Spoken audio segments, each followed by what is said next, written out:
What we learned from the Spurs win over the Kings, it felt hard to log back into the Spurs for this one. I was still carrying the weight of that double dip with the Warriors, the kind of sports hangover that lingers longer than it should. Close the blinds. Sip a blue Gatorade. Accept with a quiet wince that the words "slight calf injury" are among the worst things you can hear about Victor Wembanyama. Drift back toward the safety of bed. That was the plan. But the NBA schedule cares not for my metaphysical malaise. The gears of commerce and entertainment must forever grind forward with no concern for pain, joy, fear, or anything remotely human. At best, they offer a temporary distraction from the horrors, a passing comfort, and nothing more. So, with the reluctant duty of a hamster crawling back onto the wheel, I turned my attention to the TV at 3 p.m. on an otherwise gorgeous Sunday afternoon to watch the Spurs face the Kings. Did stomping around on a bad team help my feelings? More than I thought, but less than I wanted. I mean, it's the Kings. What is even happening over there? I kept looking at each player and thinking that, sure, in a vacuum I like the concept of this. Sabonis. He's a real NBA player with, like, a good reputation and stuff. DeMar will probably still be a bucket long after we're gone. Schroeder. He's like the Michael Jordan of the German national team. Russell Westbrook. He's Russell Westbrook.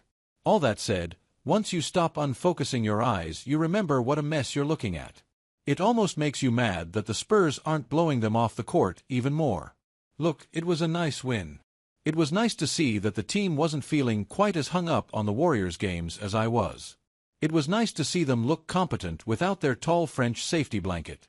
It was nice to see De'Aaron Fox grab the car keys and really run the show for a bit. Truly, it was all very nice, and I'm pleased with the result. It's the kind of game that needs to be an automatic W, and the guys treated it as such. Very businesslike. Very professional. I will finish writing this and hopefully never think about this game again. Well done, everyone. It's my own problem that I didn't enjoy this more. I know that. We've spent a long time around here getting fed a steady diet of games that were interesting, but ultimately didn't matter. We're developing talent and we're growing, incrementally, into a real team that matters. We've been teaching and learning. We've been not feeling bad about losses because they didn't really affect anything yet. We've been grinding. We've been pounding the rock. We've been turning and turning in the widening gyre and slouching our way toward the Bethlehem that is, being relevant. Those Warriors games felt real to me, though. The intensity, the stakes, the level of basketball on display, it was operating at a frequency that Spurs games haven't touched in a really long time. Watching games like that is why we do this. They make you feel the passion and fervor that you felt in the heyday of Tim, Tony, and Manu. They make you shout, scream, and hug strangers when you win, and they make you walk around for a week like you were punched in the gut when you lose. Those games were electric. They devastated me in a way a regular season Spurs game has not had the capacity to do in a while. I'm cold and I am shamed, lying naked on the floor. Sports, man. They've really got the goods when they've the goods, you know? This Kings game, though. Well, like I said, it was nice. Takeaways. Hey, this is a guy who isn't panicking about Steph Castle's hip. Nope, none of that here. Reporters saying he was moving a little stiffly with it before the game too? I pretend I do not see it. It's a bump. A scratch. A slight bruise. This is a guy who isn't worried about it becoming some lingering, festering wound that derails what could have been a promising season. While we're at it, this is also a guy who feels fine that Dylan Harper is still just out. We love to hear about ramping up basketball activities, and we know exactly what that means. Everything is cool and groovy. Did the Spurs accidentally choose the scary calf injury option for Victor when what they really meant was a cheeky little rest? Haha, what jokesters. We love to joke. We're not panicking. I know my whole bit in this thing was about the game not feeling like it mattered, but it definitely mattered to De'Aaron Fox, and he certainly played like it. I don't mean to be dismissive of it. He was really good. He pushed the pace and got the team into a real flowing motion that feels like what the Spurs might look like in a universe where things don't always revolve around where Wembanyama is at all times.